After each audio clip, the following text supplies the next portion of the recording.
গল্পকথায় মহাভারত পাঠ পর্ব তৃতীয় বন পর্ব। বন পর্ব মহাভারতের হৃদয় স্বরূপ। রাজ্যহারা পাণ্ডবদের কষ্ট, সাধনা, শিক্ষা ও প্রতিজ্ঞা ভবিষ্যতের কুরুক্ষেত্র যুদ্ধের ভিত্তি করে তোলে। এই পর্ব পাঠককে শেখায় দুঃখই মানুষকে মহৎ করে তোলে। পাশা খেলায় পরাজয়ের ফলে পাণ্ডবরা রাজ্য হারিয়ে ১৩ বছর বনবাসে যেতে বাধ্য হন। এর মধ্যে ১২ বছর বনবাস ও ১ বছর অজ্ঞাতবাস। এই দীর্ঘ বনজীবনের কাহিনী বনপর্বের মূল বিষয়। পাণ্ডবদের বনযাত্রা। হস্তিনাপুর ত্যাগ করে দ্রৌপদী সহ পাণ্ডবরা গঙ্গা তীর, কাম্যক বন, দৈত্যবন ও শেষে দ্বারকা বনে বসবাস করেন।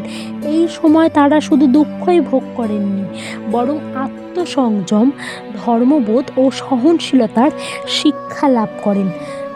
যুধিষ্ঠিরের ধর্মচিন্তা। বনবাসেও যুধিষ্ঠির ধর্মচর্চা ও ন্যায়নীতি থেকে বিচ্যুত হননি। বহু ঋষি মুনি তার কাছে এসে ধর্ম, রাজনীতি, দান, ক্ষমা ও কর্তব্য সম্পর্কে উপদেশ দেন। এই পর্বে যুধিষ্ঠিরের চরিত্র বিশেষভাবে বিকশিত হয়। দ্রৌপদীর অপমান ও প্রতিশোধের আগুন। দ্রৌপদী বনবাসে নিজের অপমানের কথা স্মরণ করে যুধিষ্ঠিরকে প্রতিশোধের জন্য বারবার অনুরোধ করেন। তার বেদনা ও আত্মসম্মান রক্ষার আকাঙ্ক্ষা বনপর্বে নারীর শক্তিশালী কণ্ঠস্বর হিসেবে উঠে আসে। ভীমের ক্রোধ ও প্রতিজ্ঞা। ভীম কৌরবদের প্রতি তীব্র ক্রোধ পোষণ করেন। তিনি দুঃশাসন ও দুর্যোধনকে বধ করার দৃঢ় প্রতিজ্ঞা করেন, যা ভবিষ্যতের মহাযুদ্ধের বীজ রোপণ করে। অর্জুনের তপস্যা ও দিব্যাস্ত্র লাভ। অর্জুন ইন্দ্রকিল পর্বতে কঠোর তপস্যা করে শিবের কাছ থেকে পাশুপত অস্ত্র লাভ করেন। পরে ইন্দ্রলোক গমন করে তিনি নানা দিব্যাস্ত্র অর্জন করেন, যা কুরুক্ষেত্র যুদ্ধের জন্য অত্যন্ত গুরুত্বপূর্ণ।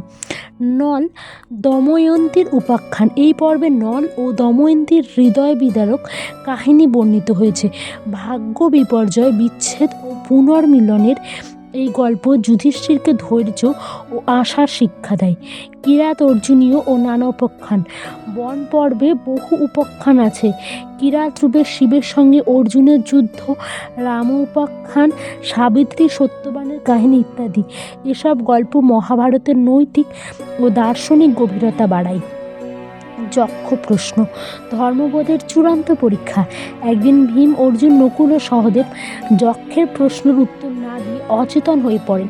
যুধিষ্ঠির ধৈর্য ও বুদ্ধিমত্তার সঙ্গে যক্ষের প্রশ্নের উত্তর দেন এবং ভাইদের পুনরুজ্জীবিত করেন। এটি ধর্ম ও নৈতিকতা ও জ্ঞানের অনন্য নিদর্শন। বন পর্বের গুরুত্ব।